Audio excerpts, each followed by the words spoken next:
Hey everyone, it's Celine, and welcome to the Vegan Stew. This is episode number 16, and this is like the second time I'm doing this because I thought we were live and we weren't. So here we go. Let's see.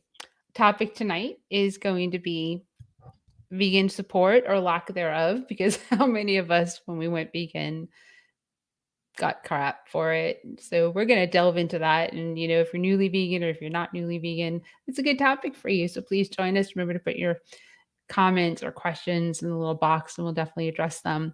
Thank you to Fabulous for being our sponsor this month for Virtual Veg Fest Live and this too.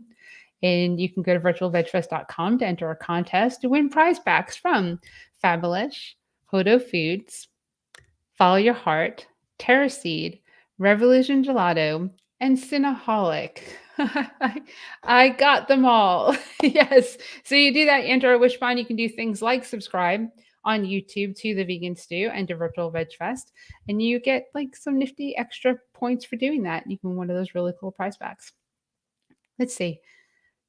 Questions, comments, subscribe, hit the notification button, do all those things. And also go check out Urban Eats, Did You Bring the Hummus, Tilted Planet, Vegan Street, Be Kind, and Plant Powered Studios, because they're all part of the show too.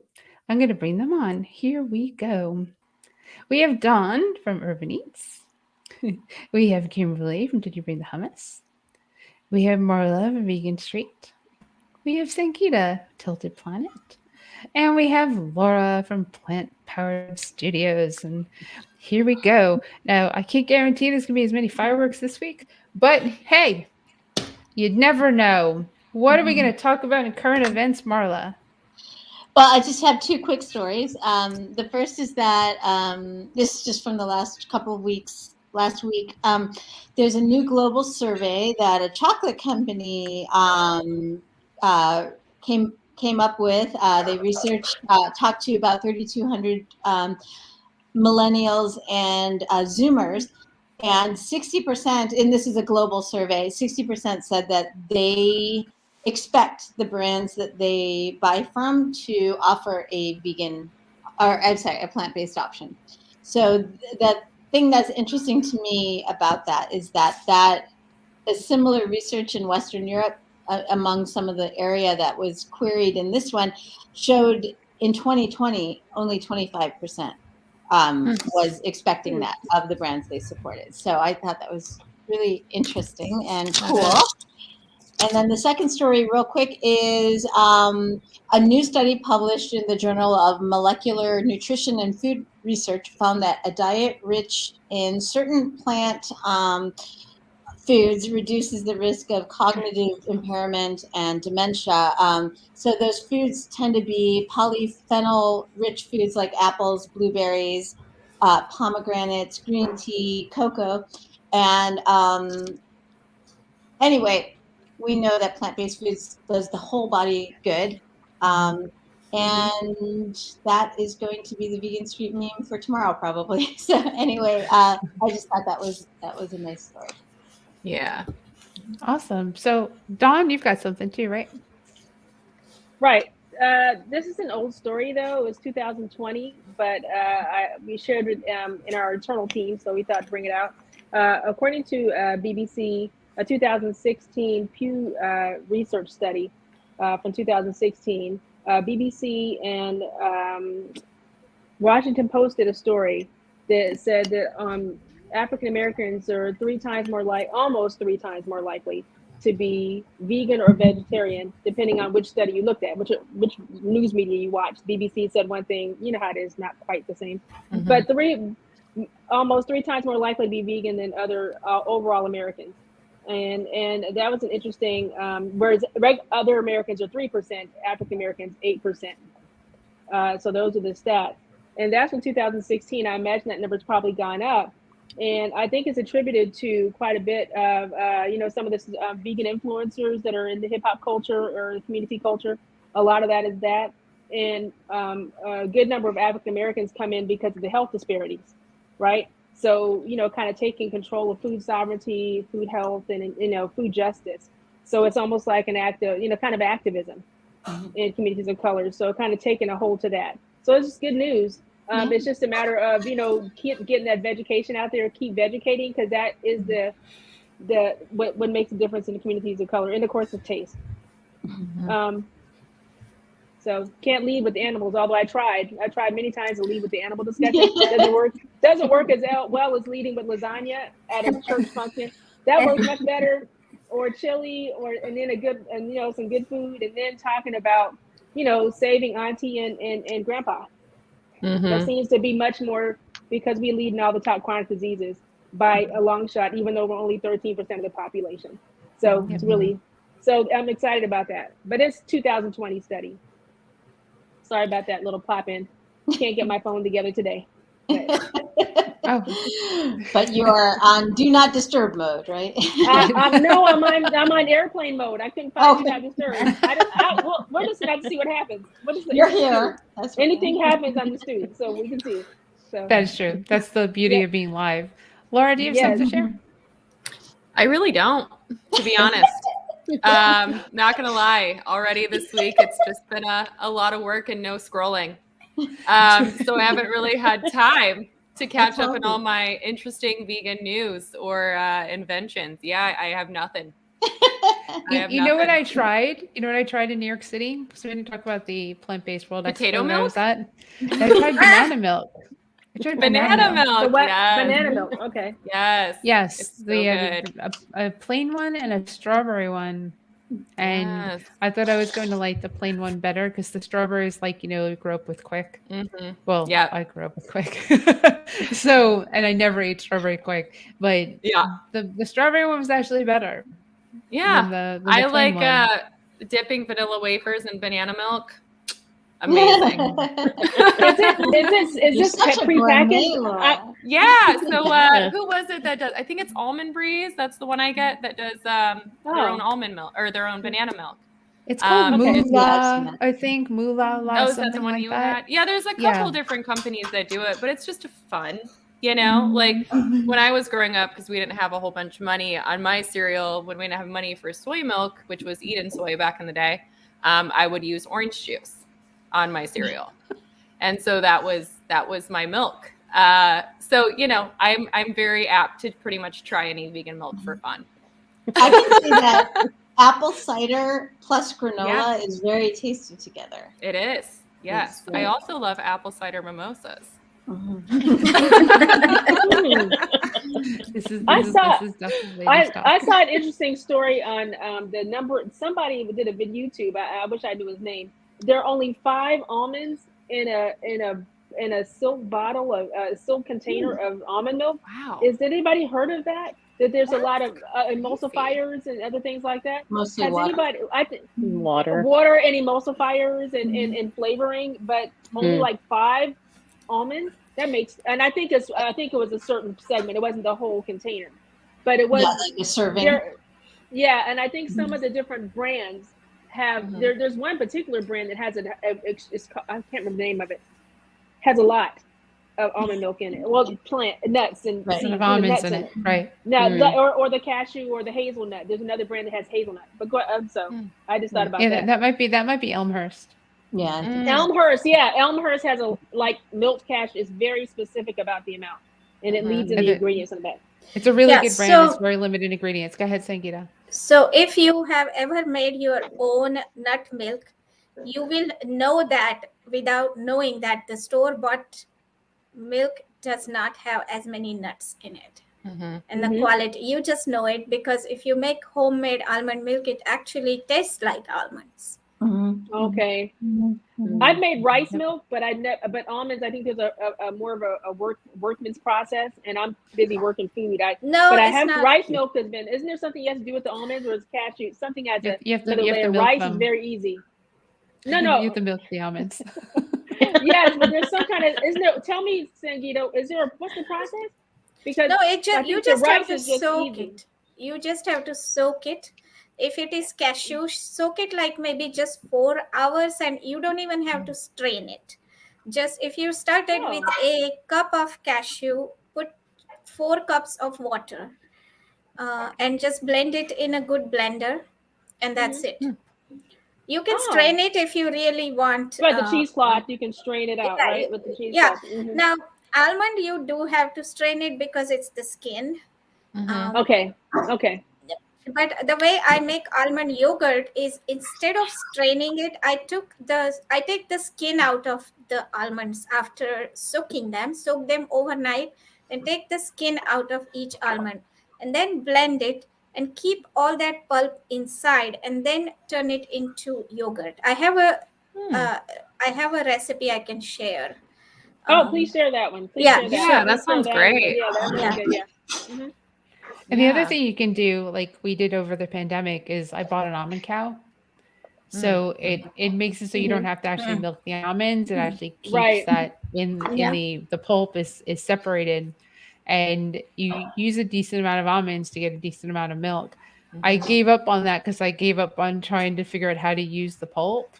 Yeah, Renew definitely wants you to share your almond Sure. Yeah. yogurt recipe. So yeah, definitely get I that in the will. comments. Thank you. Well, and the Yeah, pulp we is want that. great That's good. for pie crust. That's what Mhm. almond milk pulp is really great for too. Is just pressing it with dates into a pie crust, or a tart, How many or something like that. pies can you eat in a month? It's that would be weekly. I mean, you want to challenge me?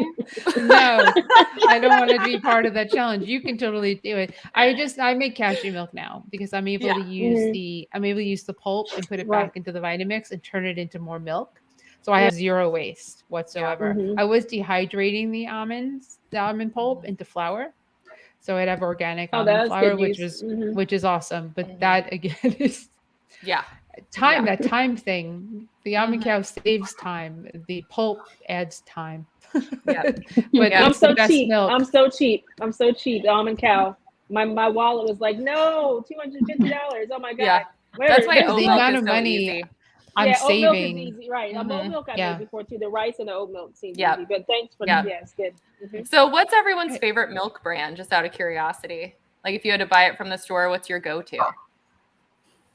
My go-to is cheapy Trader Joe's the non-refrigerated, the kind Yeah. of shelf stable. I Mhm. like the shelf stable unsweetened, unflavored variations because they're $1.99. Yeah. So it's Whole Foods or Trader Joe's. Both of them are pretty cheap. Because I like the shelf stable to keep them for as long as I can. So Yeah. that's what I usually go to if I'm in the store. Yeah. How about you, Helene? What's your Well, go-to? It's only when we travel. So like tomorrow, we'll Mhm. probably pick up some plant-based milk in the store. I'll lean towards Oatly because the oat milk Mhm. doesn't have oil in it, as Mhm. opposed to the other oat milk brands that do have oil in them. I tried not milk or unmilk, which not milk, right? That's in Not the milk, fridge yeah. now. Yeah, and the second ingredient is sunflower oil. Mhm. Not a fan. You can kind of taste it even. So I got it for free to try it and to do a review. And I think it's great for cooking. Oh, Pacific Oat Milk. Okay. from Yes, that's a good one. And that one's from shelf Richard. stable too. Yep. Mhm. So that's Yeah. kind of where Pacific Oat we only Milk. pretty much do that when we travel. Yeah. Yeah. I've not heard of Pacific. Richard said Pacific. I've never heard of that one. Oh, Is it's that- really good. Yeah. Is it? They have shelf Pacific. stable too, which is really great. Where is it? Yeah. Where is it? Anyway, I think I get mine from Whole Foods, I want to say. Pacific. Okay. Pacific. It may not be $1. It may not be $1.99. It so I is might definitely run. not. I I'm pretty sure it's might not. No way. take a beeline now. I might go that way. like, 340 oh, That's the yeah. minimum. Like Elmhurst. I love I love Elmhurst. Kimberly. She's like, Price is right over there. Like, this is exactly how much it costs. What do we have for her, Bob? I had Elmhurst free one time, but Elmhurst, I bought it for like 2 or 3, and I was like, I can't afford it, but it's so delicious. But Yeah. nah. Mhm. Yeah. I'm an Oatly fan myself. It really depends on what I'm making too. I have different milks for different cuisines or different things. Like I like the not milk as a coffee creamer, just because it's so thick and flavorful. I don't need a lot of it, and it lasts me like 3 weeks. And I drink a lot of coffee. Oh, If that's anyone funny. knows me well. So Kimberly, how about you? What's your favorite milk? Honestly, my grocery store mostly has Silk, and I like the soy milk, so I get the unsweetened soy milk in the green container. Yeah, that's my Nice. fave. Yeah. Nice. Sangita? I don't like any store bought. She makes hers. That's good. Props. I make my own if I want. And I have actually gone beyond, like, I just think that we don't need milk, Mhm. period, whether it's Mhm. not like vegan or not. So I've very Yeah. rarely, if I feel like eating cereal or whatever, I make my own almond milk. But Yeah. I mean, you can always use orange juice too. yeah. There you go. Mhm. All right, I can't wait I to will hear what try Marlon that. says. I will Yeah. try that. Hey, it's not that bad. It's really not. Yeah. Yeah. Laura's really pushing that orange juice. Yeah. I am. I'm telling you, get that vitamin C. No, myself, I've never been a big milk person. So Mhm. my guys in the house do, have cereal every morning. So I go the cheap route, like Dawn, just get the almond milk. And well, one thing I was going to mention, first of all, is instead of needing to take the skins off the almonds, if you make it from home, you could also buy slivered or, when you buy almonds. The raw, right? But is it raw? The raw slivered, right? They have the Right. raw You can Yeah, always raw, get that yeah. without that. And then the other thing I was going to mention is just Elmhurst Dairy was mentioned before. Just a really quick little tidbit about them is they were an old time actual dairy. I don't know, 80, 100 years old. And they saw the writing on the wall and transitioned everything to plant-based when the new generation took over. So I thought that was a feel-good That's story. pretty cool. No, that's a good reason to support them. That they did 100. They went 100. Mhm. Yeah, that's And it's They really have, they have a reasonable. pistachio milk that's like Yeah. amazing. Mm. Yeah. Yeah. I And they're also coming out like with chocolate, macadamia too. Oh Yeah. yeah. Yeah. Oh, I can't find that often, but when I do, I The get it. macadamia So Elmer's. good. Oh, Yes. it's so good. Oh, Yep. so good. Oh, yes. Yeah. We have gone off all the way to the plant. Hey, vegan milk's We're a hot not- topic. We're talking about milk or orange juice. knew? And just so everyone knows, like, this is what our conversations are like when we're not live. This is what happens. Here's a little insight for you. Let's see what Renew has said. My husband and I have recently become vegan. Oh, congratulations. I feel a difference in my body and energy level. I agree with Sangeeta that we really don't need milk. I make almond milk at home and use coconut milk for a few recipes, which I buy from the store. Well, then you might be the Coconut milk, perfect person, Renew. Yeah. Like, what did people say to you when you decided to go vegan? Because our main topic tonight is support or lack thereof when you decide to go vegan. Because what happens? I can go back to when I decided to go vegetarian, and my brothers were like real dicks. They were like, "That's not gonna last. There's no way. You don't eat any vegetables." Because Kimberly and I are very similar in that way. We did not eat pretty much any vegetables when we made the decision to go vegetarian so long ago.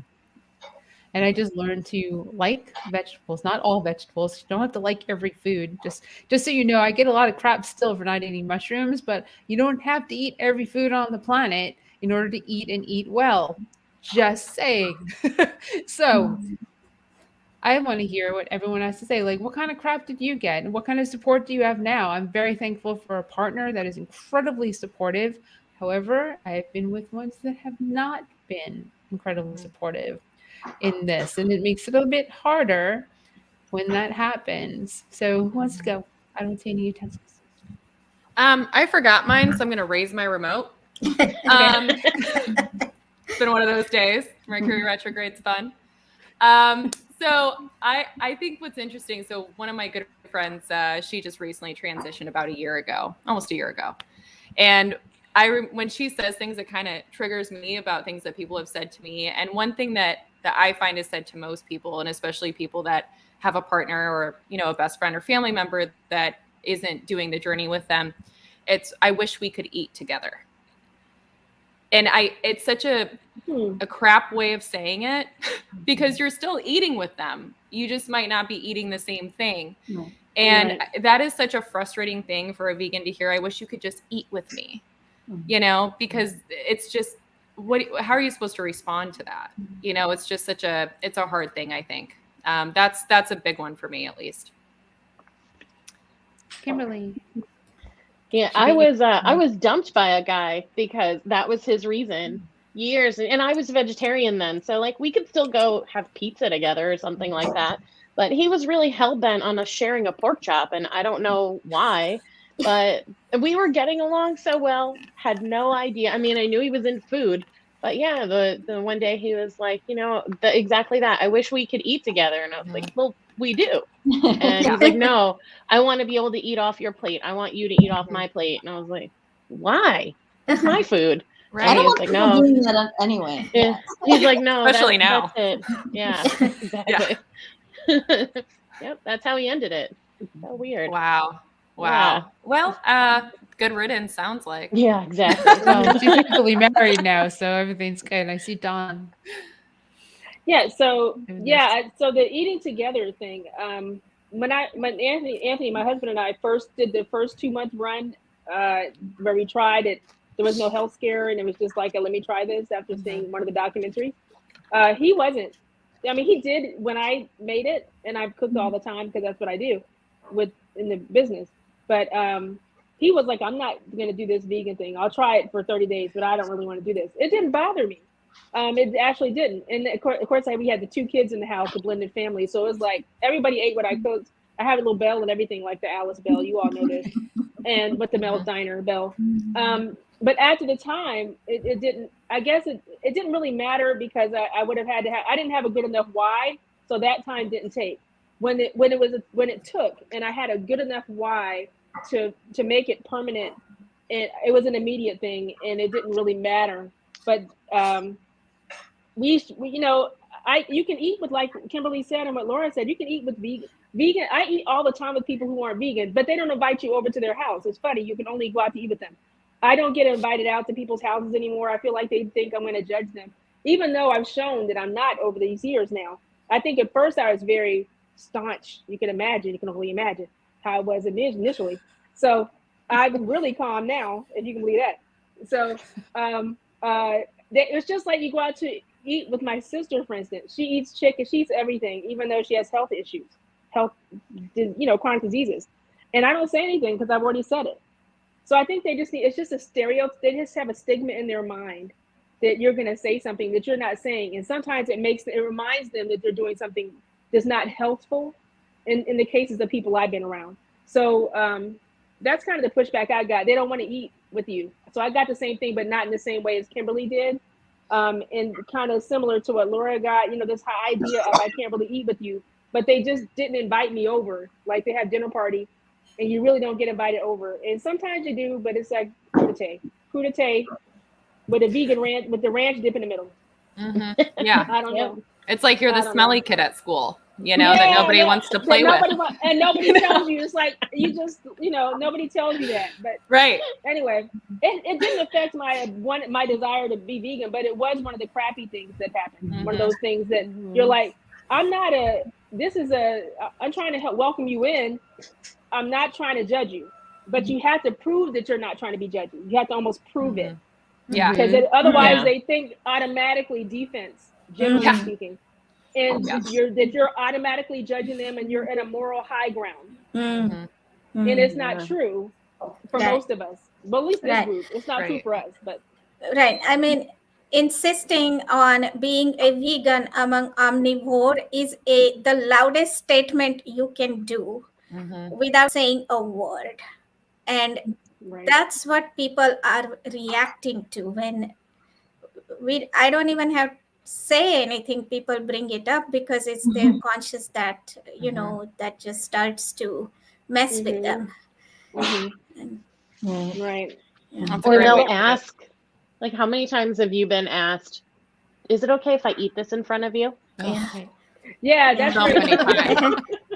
Yeah, well, like, yeah, you're good. I used to say no. But I used to say no. I used to say no. You can't eat that. I don't want to be around. You can eat that. Yeah. When I had the kids in the house, they couldn't even bring. There's no animal allowed in my house even now. Like you can't bring your Taco Bell ground beef into my house. You can eat out in the car or something, but you can't eat it in my house. Now we can go out to eat, but if I'm at your house, I don't have those rules. Right. But in my house, those are the rules. Those are the rules, as they say. Yeah. Plus, I used to get it a lot historically. It's not going into my body. I was going to say it's not going into my body, so it's not good. But the one thing that I absolutely refused. I turned my house vegan after having game nights with all different people, and they brought over roasted rotisserie chicken and would eat that in front of me. And then then my house went 100% vegan for anybody coming over, because one of the most disgusting things on the planet is watching somebody eat a rotisserie chicken. Yeah. I would agree with that.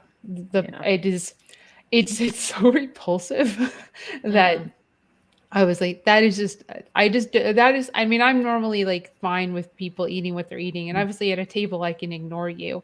I have a very, very good ignore button. But if you're like right in front of me and you're like slobbering and the juice, it's like getting all over everything. It's on your arms. I mean, really, right? Yeah. On your arms? You're so the juice is dripping down their arms because you use your fingers to eat it. I mean, Yeah, they're it's like just tearing pieces off. Oh. I love where Marla bones in your Who are mouth, these and I'm like, people? you have I a don't know bone these in your people. mouth. Yeah. No, the worst is watching somebody eat bone marrow. I think that is the worst thing I've ever seen somebody eat. That's Is just spooning out bone marrow. disgusting. And I used to see it in Chicago all the time. One of my friends worked at a restaurant in Wicker Park, and they served it there, and I would go there and get a cocktail and kind of wait for her to get off of work. And it's just, they love it. It's just one of the most repulsive things. I mean, I can't imagine living in like the UK. Imagine the crap they eat over there. Right. I mean, haggis. Or Asia. My God, we're pretty fortunate to have rotisserie chicken and ribs compared to that. But they eat better vegan. They eat they're cleaner, That is true. But they're cleaner vegans than us, and even Oh, their junky junk food is better than ours. There's some of the preservatives, this crap we have in our stuff on the shelf. They run for the hills. They're like, what is wrong with the American diet? The food is made diet. differently, and they're It more is. Yeah, it's a environmentally little- conscious as well. Yes, they are. So Yep. gross on the haggis, but then of course they're better. Gross on the tomato meat. stuff. Yeah, the meat stuff is weird. Let's Yeah. go to Marla. Marla, I saw. Well, it. I was just going to say, I think there is a lot of that kind of that really disgusting, as as Laura was saying, that like snout to tail movement, nasty, like eating the offal, OFFAL, I'm not sure how to pronounce it, and just like the various ligaments and but for myself, excuse me, I'm gonna go vomit for a minute. But Right. Sorry. For myself, it's easy to detach when there's not bones involved. When it gets into that like bones being piled on a plate thing, that's when it starts getting real gross, and it's not a judgment. It's just, it truly is an aesthetic, disgusting, it's a response of disgust. It's not a response of disgust at this individual. It's just like, this is a corpse that is slowly, being put on a plate and, devoured in front of me. It's gross. And so for whatever reason, people are very afraid of being judged. Judgment is one of those things that really scares people, like in a fundamental, like and I don't fully understand the psychology of it, but that's part of the reason why people are so defensive about us. Whether we say anything or not, we represent that. So, Yeah. Sangeeta. I think it's. Oh, go ahead. Wait, Sangeeta next. Go ahead. I'm sorry. Yeah. So I think more than what people will say, more than that, what's important is how we react to it. Because they have said whatever they have said, most of it is out of ignorance or guilt. But how we react to that will decide what happens after that. And I have learned it the hard way, is if you are eating and you're just, people are making comments about your being vegan, just let it go at that time.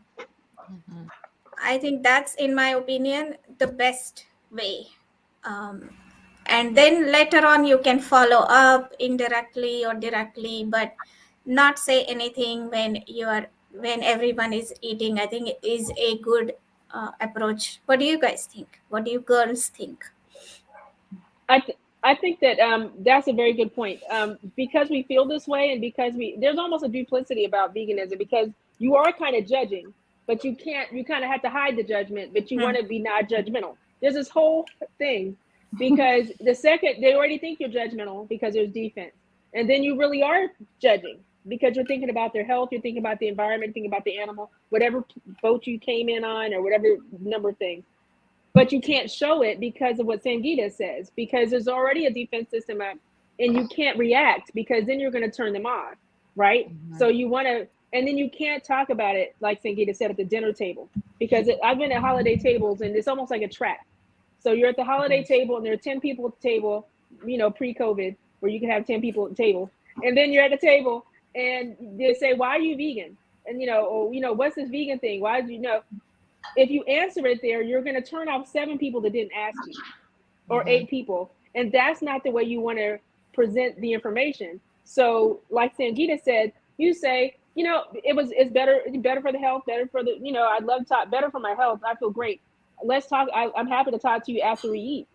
I learned to do that because that really worked. Because if they're really interested, they'll follow up, and everybody's not tense. Nobody's tense anymore, because the other 7 or 8 people are tense because you're about to answer a question while they're eating the very thing you're going to talk about. They don't want to deal with it right at the question. The one person had a question. So I agree with Sangeeta. It's just a matter of timing, and pulling people that are really interested will talk to you to the side. Everybody's curious, but it's a trap. It's a trap. Don't do it. All I think of is Star Wars when you say that. Yes. It's a trap. Yeah. I really like what Renu said here too on a few things.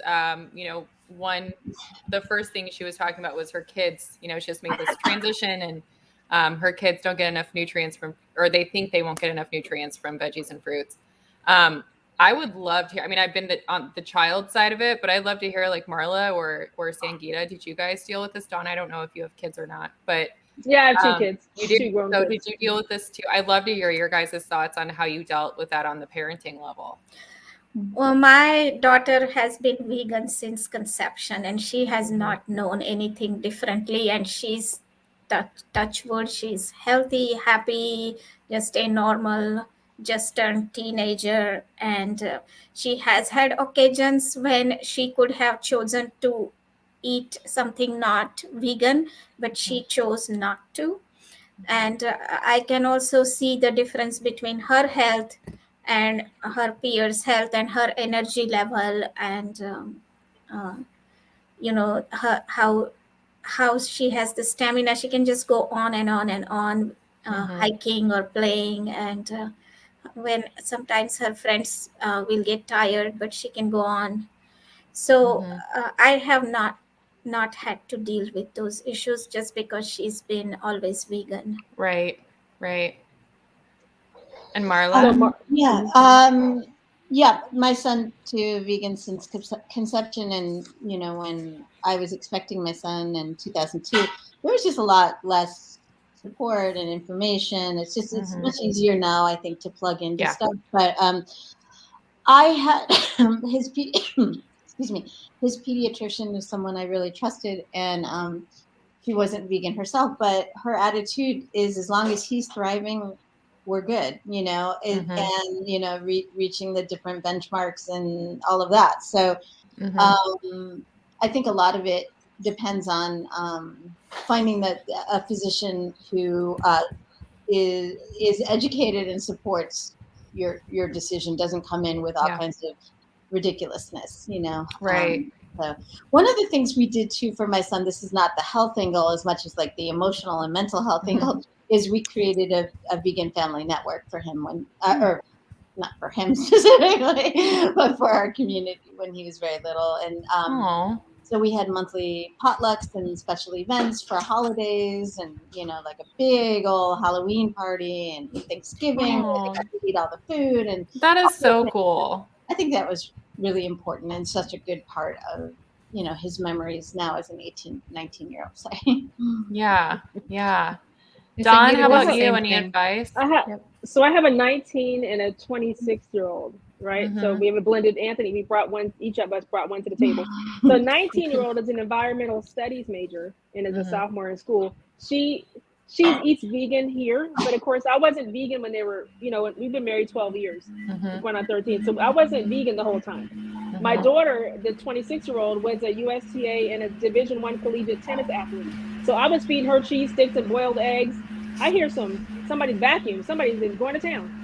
I know, I hear that too. House is clean. That house is clean. But anyway, she ate boiled eggs and those kind of things, and I was feeding that to her because, of course, in my mind, protein tennis tournaments are very long, very grueling, and it's a very. But she, so now, when she was going off to college, now I'm vegan, and she was now in school and in full athletics. I mean, on scholarship. So she's vegetarian now. My 26-year-old, and the 19-year-old is vegan at home and vegetarian most of the other time. So I mean, I just didn't get a chance to really settle that all in. They understand. They've seen What the Health. They've seen Forks Over Knives.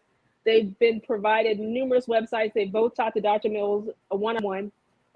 In Baxter Montgomery, my daughter's super stubborn, is 26, and my bonus daughter, is really, she's not ready, but she's in it. She'll get there. I think she'll get there. My daughter, she may or may not get there. I don't know. She has if you don't get it from Dr. Mills and Baxter Montgomery and these folks, and What the Health and Forks Over Knives and Game Changer, there's nothing I can say to you. But then when they're home, they eat all my vegan food. They love it. They said if I was there here all the time, they do it. But, so it's been an interesting journey because they weren't from birth. We all ate animals at that time. That's interesting. That's really important.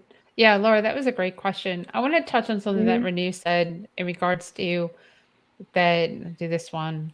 She feels left out when to go to friends' place. They have to make some efforts and to add something on the table for us. They feel bad if there's not much food for us. Well, let me just explain one thing. If they invited you over to their house, they also invited you to make food for you.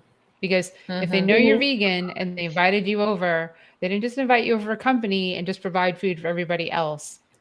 Then they either give suggestions. I always bring something just because I want to be able to eat something just in case.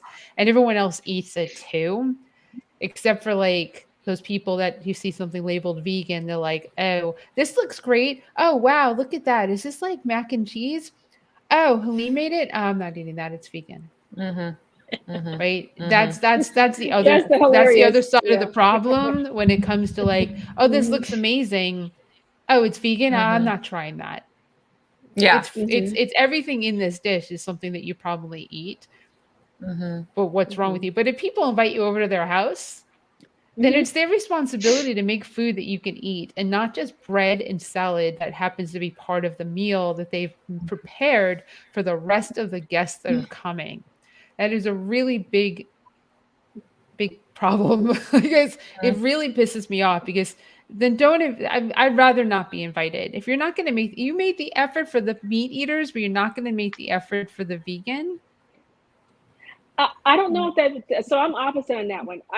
I'm happy. So you rarely get invited over. At least Anthony and I rarely get invited. So when I get the invite, of course they know I'm going to bring some farro salad, something. I'm going to bring something. And it's my chance to introduce another opportunity to take a swipe at the vegan taste bud, right? And they're only going to have, I already know what they're going to have. I already ate before I got there. I want to be there so that I might have impact. Yeah. They invited me because we get so few invites now.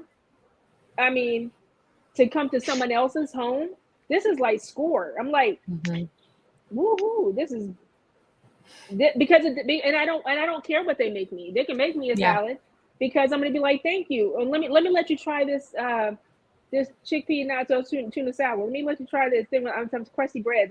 You have some crusty bread? Then get them engaged and involved. It's almost an opportunity. I'd rather them not make it because it gives me a chance to get in the kitchen with them sometimes if it's girls, right? And then we can jump in the kitchen. Yeah. I always bring food too. They still should make food for you. I'm not going to step away from that. They make the salad. No, they should make the same effort they make for the meat eaters. It doesn't have to be like extreme, but if they're going to invite you over, it's a good opportunity to have the conversation ahead of time of, well, I'm happy to make something. And they ask the questions, well, what can I make you? Because if they are good people and good friends of yours, they want to make you something and you can help educate them on what they can do ahead of time in order to be able to prepare it. Here's some recipes, here's some suggestions, here's some groceries you can buy if that's whatever it is. You can start that conversation. But I mean I have family that would invite me over and literally feed me bread and lettuce. And I'm like, why did you invite me over? They don't anymore. Because they wanted to see you. They wanted to see you. Well, don't invite me for a meal then. Invite me just to come over at 3 p.m. when I've already eaten. And don't say come over for dinner and then literally not prepare a single thing for me. Because That's not inviting me to dinner. That's an afterthought. And there's one thing that I don't want to be in anyone's life is an afterthought. The respect, as Susan said, the respect has to be there. Otherwise, the message is great for veganism, but it's not great enough that I'm going to let you disrespect me by inviting me over to your house and literally having me be an afterthought. I don't consider it. So as a chef and someone who makes food all the time and has a cookbook author, everyone feels like my food's going to be better than theirs, and they feel intimidated. It's very intimidating for them. So this is not a joke. Literally, they only want to make edamame salad because it's in my book. So they're like, and they're not going to. So they want to taste I sell food. I have a cookbook. So maybe it's different because of those aspects for you than I. But when I know that there's an intimidation factor, even though it's false, it's just like the idea that I'm judging your plate. I'm not. But the idea is the effort. I understand. But I understand why people don't cook. They feel they're like, it's not, is it good? How is it? Did I do it right? It's intimidating. It's intimidating for people that don't cook vegan. Yeah. Yeah. It is. And then I do it for a living. And then I sell books. Right. I go and talk about it all the time, and I do it online. They're like, I can't do it like her. And they don't want, so that's been my experience. But it's different for you, Helene, because you're not doing that particular, you're doing Veg Fest. So they know you have a high palate. Here's another thing for you. You do Veg Fest. They know that you tasted every single type and variation of vegan cuisine. So the bar is high. So they're probably in this mindset of theirs. In many cases, maybe just food for thought. It may be judgment that they're judging. They're feeling like they're not going to meet the bar. Yeah. I would invite you over all the time. If I had a friend that was a cookbook author of the food, of any food, mind you, of a cookbook author and cooks for a living, you'd be invited always, because I'd be like, oh, I know she's going to cook. So how much are you going to cook? And you bring more than just one dish? Because then I can make less. Yeah. But I like what Dawn said too, where you get a joy out of them trying it and tasting it and enjoying it and not really realizing that it's vegan. That's the joy that I get from bringing food, like holidays, Christmas barbecues, especially getting people like, even though it's not like the best. I love my black bean burgers that are made from scratch, but I'll bring over Beyond Burgers just to get them to eat something different. That one change is okay. So I get really excited about that too. Like, vegan potato salad, vegan macaroni salad, all the stuff that they don't normally have. Or like, I made a seitan turkey for Thanksgiving. How many people get to have that? Not very often, but it's good. And it's not the tofurkey from 92. It's come a long way. It's very exciting where we are. And I'm with you, Dawn. I love to see I get a lot of pleasure out of watching people eat my vegan food and enjoy it. And that it's all gone by the end of the night. Right. But do you have any chill at all? Do you have any chill when they're eating your food, or do you like stare at them? Oh, I totally stare at them. I'm totally like creepy. I'm like you. You're creepy? You're trolling? Oh, no, I don't. I'm so arrogant. It's so sad. I'm like, I know it's smashed. So I know you're going to come over here and you're going to cut me out. I'm so like, my mind is blown. I'm like, I know you're going to fall out. And they're like, oh my God. And I'm expecting that. I just don't even look because I already know. I know. Oh my God, how did you do this? I'm like, well, see, I'm like that even with my son who's vegan since birth. It's like before he eats his dinner, I'm like, how is it?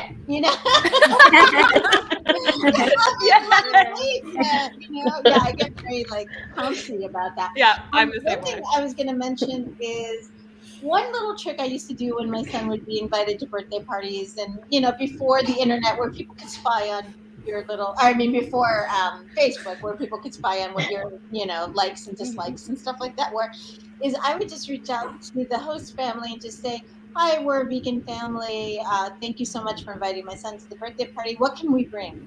you know, and it would just be very straightforward, you know.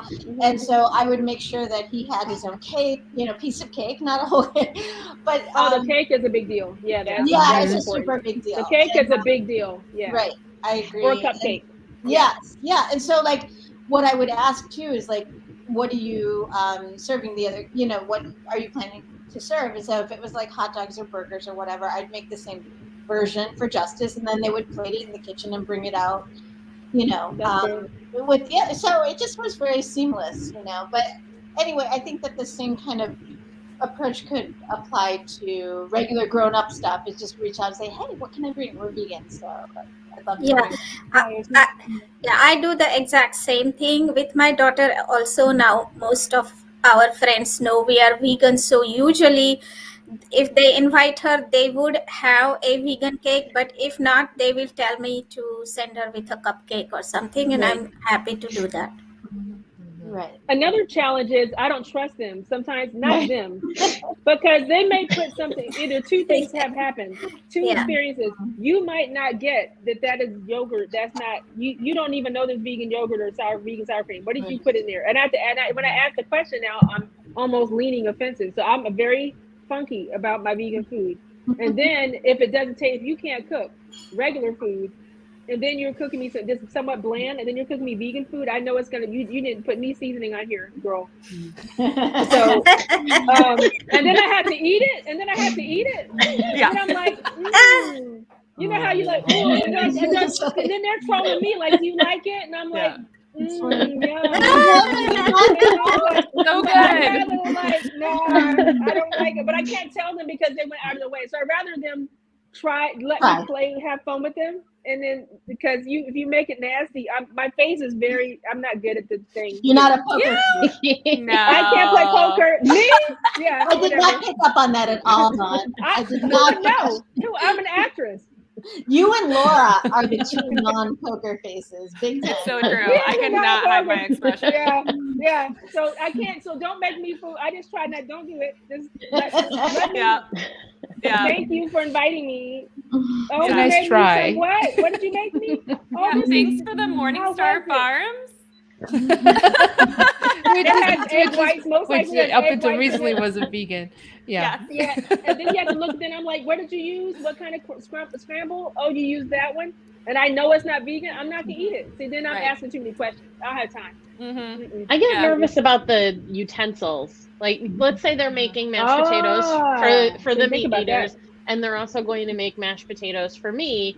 And without thinking, maybe they stir the same spoon with the same spoon, or whatever meat dish they're making. For and me, then it's the grill. Yeah, the grill's a big problem. A grill out. I mean, I bring my own grill mat to barbecue. I do. I bring my own grill mat, and I'm like, life of the party, and here's this. Have fun. This is why they think we're moral high ground. This is why they go, oh no, don't invite the vegans. Oh no, you're doing too much. I just bring the food in a container already, so it's not feeling funny. Right. Because like, I don't want you to feel. I'll bring the Beyond sausage and peppers, and I'll grill up the peppers and onions, and then bring the pretzel. This is very. Not healthy. Well, it's not. It's better than an animal, but it's very oily. But you bring that, and that is so unctuous, and people love that. And then you put the peppers and onions, and you put the sausage, so you're ready, and it has the 3 containers. They get all excited. You don't get to have it. The problem is you can't eat it. You want to have 2, and you only get a half of one. Yeah, for sure. I mean, people love it. And like we had my son's school over for, back to school, and we had they were new at the time, Beyond Burgers and Beyond Sausages, and people just ate. So when I'm hoping to have a block party this year, and they know that we're vegan, I think, on our block, because we have a big inflatable turkey every Thanksgiving that says "Don't eat me." So I'm guessing that I guess they know. But I need to see that. My thought is they will, like, I'm not going to go there with pinto bean burger or whatever. This is a community. They're going to try the Beyond, and they'll love it. So that's why I love that option, is because I know that people will eat that, and it's basically the same. That's 201, 301, or level 3 or 4 for it's not level 1, depending on who it is. you may have someone that will do it, but and be okay and interested. But when I take people, for instance, to a restaurant when they're not vegan, and I don't take them straight to Oh My Soul. I would. Well, Oh My Soul has more diversity. I'm in Charlotte. But I don't take them to a restaurant that has something very minimalistic vegan. Right. I take them somewhere that has like a Sanctuary lot of Bistro? flavor. Kind of Like, indulgent and rich. Something that has a little bit indulgent, so they get to indulge and they realize Absolutely. that it doesn't feel so omitting. Right, Yeah. right. Right. Mhm. So, but that's not. Then I'll explain to them that the lifestyle can be very healthy, and that this may not be the healthiest approach. But this is definitely you're not going to miss anything that you have. We can do it all. Mm-hmm. It's a So- transitional food, a stepping stone. Yeah. Transitional Yeah, it's the food. gateway Yeah. drug to veganism is Mhm. food. So I mean, I let's didn't transition. jump- Let's transition away from food because we could talk about food forever. And just something all we like talk when about. somebody turns vegan and they hear things like, well, plants feel pain. Mm-hmm. You I heard know, that the other day. So I mean, even now, I don't even dignify it with a response because like what you're Yeah. like a moron when you say that. So, Mhm. but what do you say? They don't I have a said- central nervous Yeah, system. exactly. Right. Yeah. Yeah. They're not from here. Well, I don't even go there. I say that it's not about them, it's about you. Do you, when you see a apple on a tree, don't you want to get it and eat it right there? But if you see a chicken, do you feel like chasing it and twisting Taking a its bite. neck and taking a bite out of that? You know, it doesn't matter whether, let's assume that plants have life, and plants have life, not assume, but let's assume that they even have feelings. But is that something that affects you? We want to be connected to ourselves, to our own mind and body. That's how I respond. So I saw it on the YouTube. Something I saw on YouTube, and then I heard it the other day. So when I was in college, I was vegan for a month. Now I wasn't. I was vegetarian because I ate the eggs, right? And someone told me plants have feelings. This is like 2 months in college, a million years ago, and I went with that. I was like, you know what, you're right. I mean, then I went and got something gross like McDonald's at the time because I was like, you're absolutely right, and I just blew 2 months off like immediately. And I was only vegetarian. But it depends on your audience, right? So if it's a church going, if somebody churchy, I'm going to go Genesis 127 and 128, 127 through 29 or something, and talk about, what God said about that. If that's a Christian person that I'm speaking to, if it's someone, that's immediate. And then of course, if it's somebody logical, I go with what Laura said, which is it doesn't have a central nervous system. It doesn't. And then of course I go by the colors, and I can talk about the colors and how they're trying to attract you for not only to eat, and that they're helpful. Depends on who I'm talking to. Yeah, it always depends on that. I don't have a scripted answer for each one, but I do try to address it so that they don't think so they understand that there's something more to it. But it's nothing wrong if you ignore it, but I try to address it. Marla? I tend to say, like, if it's in person and you can discern if it's a legitimate question rather than an online troll. Like if you're genuinely curious about this, I'm happy to discuss this with you. And but if it's some rando just trying to poke, that's not worth our time. You can. Right. I mean, one thing that can be helpful. Yeah. It's a troll. Yeah. It's a troll, which a lot of times it's a troll thing to say plants Yeah. feel, right? Right. And your husband is made probably the best comment ever. I don't know if you saw it, but if someone tells me plants feel pain, I say It's pretty great. I feel sadistic when you mow the lawn. And mowing the lawn, and mowing, actually raking leaves. It's mowing the lawn I get because height, lawn, and everything, and snakes and all that. But raking leaves, don't do it, because what's in those leaves? A whole ecosystem of insects that need those leaves to be there. So just leave them alone, and you know what? Everything's fine because we don't rake leaves, and our grass is. Those insects and for the birds and the whole the whole like Mother Nature, planet Earth, animal system. We do so many things to screw that up. If we're going to go into environment. So many things to mess with it. And there are so many things. I mean, who wants to go rake the leaves? You know what? Don't. Leave, like, do the minimalistic things you have to do to your lawn. Please, no chemicals. I hate when neighbors put the chemicals on their lawn. It not only harms all the whole environmental aspect of your water, the air, the other animals, your dogs walking, getting on their paws, the cats, all Well, and the the insects. microbiome in our soil is dying. That's the Right. biggest problem. Yep. Right. Yeah. Yeah. And the Wonderful. other thing I like to say too to that point is if you kill an animal and it lays on the ground, what happens? It decays. If you eat an apple core and you throw it on the ground, it's going to grow a tree. To me, that tells me which one I should be eating. Yeah, and one Well, other. Go ahead. Go ahead. No, go ahead, Sangeeta. Sangeeta. I talk. Well, go ahead. One other thing that a lot of Indian people say, like plants have feelings, like kind of thing, is cows have too much milk. Yeah. I also And- hear pesticides are on vegetables. Yeah, I hear I that. get that too. too. That's a huge one. And I'm like, okay, how many troughs and gallons and millions of gallons do you have to eat of that to have any impact? Right, All but of that- also right. the animals they're eating have eaten that, so it's not Right. Right. Yeah, That's right. yeah. Then there's Yeah, the that- counter argument. Right. Right. With that. Yeah. So, Sangeeta, what do you say to those people that say that cows have too much milk?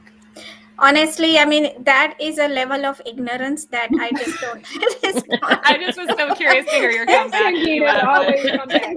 Sangeeta always says ignorant. That's a level of ignorance. I'm not Yeah. answering that question. Yeah, That's I'm her sure go-to. the cats That's agree. her go-to. They know Too nothing. much, too much milk because you took their calf away. That should be drinking it. Because once the baby doesn't eat anymore, guess what happens? The milk dries up. Because are you in a relationship with a woman who's had a kid? I mean, do you not understand how milk is produced by a No, they mammal, by a female? That's the thing, Helene. They do not understand. They think cows always give milk like Right. fruit grows on a tree. They think that cows always give milk. Right. Even I did not make that connection until I became a mother myself. Yeah, just pop your breast out and squeeze it and see if anything comes out of it. Right. It's not Any that given kind point. of show, Colleen. I was just going to say this: that what Sangeeta brings up is a really important point as to why it's important for us to be educated on these different matters. So I didn't grow up in farm country. You know, I grew up in the suburbs of Chicago, so I didn't have like cows walking around me. People often will comment on Vegan Street's posts, like from the dairy industry, if we don't milk them, their udders will explode. You know, if you don't know any better, as I didn't the first time I was challenged on being vegan as a new vegan at like age 26 or whatever by someone who quote unquote came from farm country that cows naturally produce milk. You know, thankfully I had the time and the energy and the resources to interrogate that better. But at the time, I just kind of took her. I didn't know, you know. But that's why it's important to do this research, you know. Oh yeah. And then we'll go another step is with fish. The fish don't feel pain. Fish don't have vocal cords. Because if they did, they would scream. And they will die anyways. That's another. Well, I mean, if Kurt Cobain says it's true, it must be, right?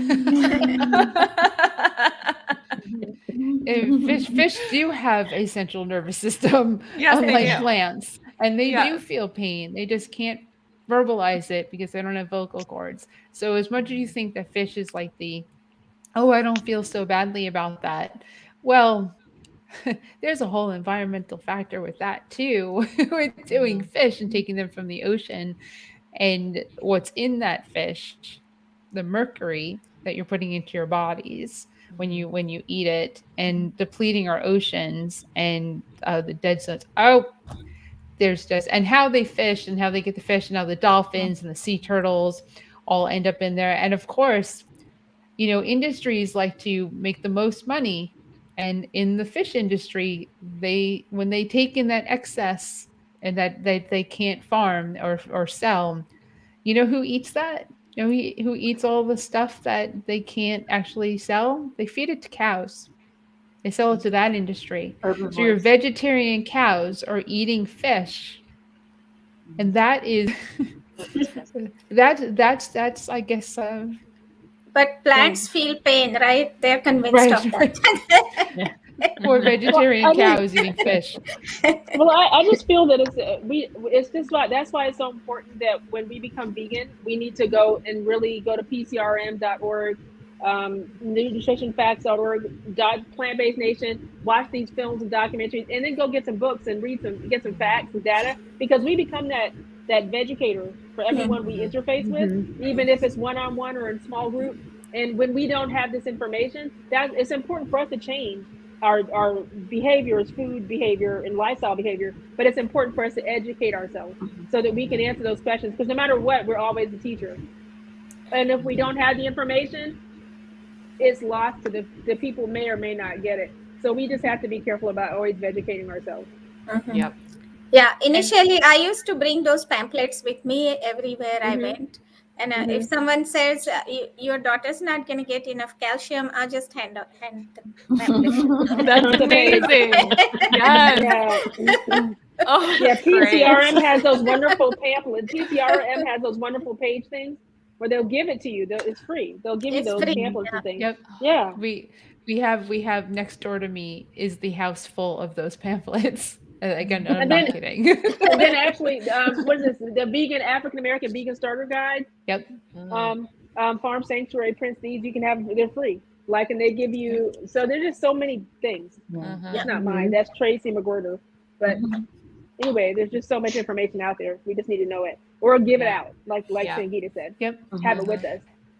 And what's incredible is, you know, there's all these resources that Dawn said, but each and every one of us is a resource for anyone that's watching. And you can reach out to any of us on any of our platforms, and I promise you that we will help you. We will not push you away.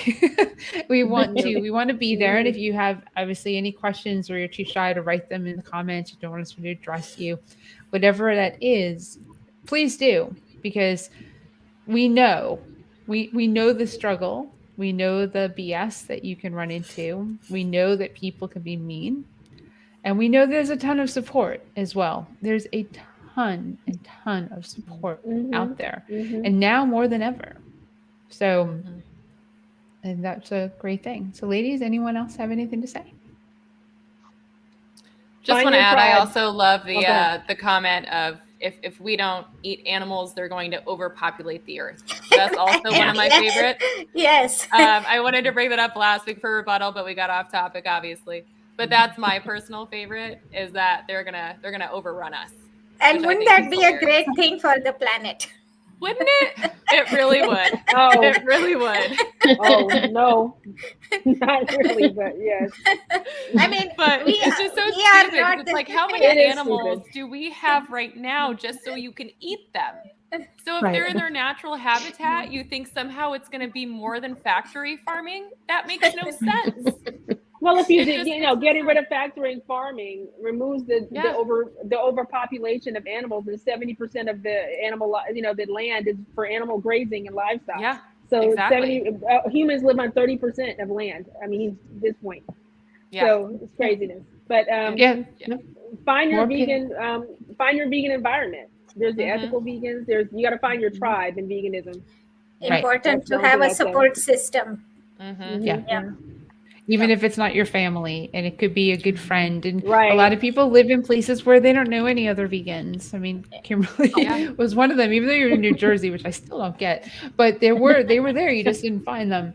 So Yeah. people live in like these small cities where, like towns, like not even a city, a small town, where they just Right. they made this decision.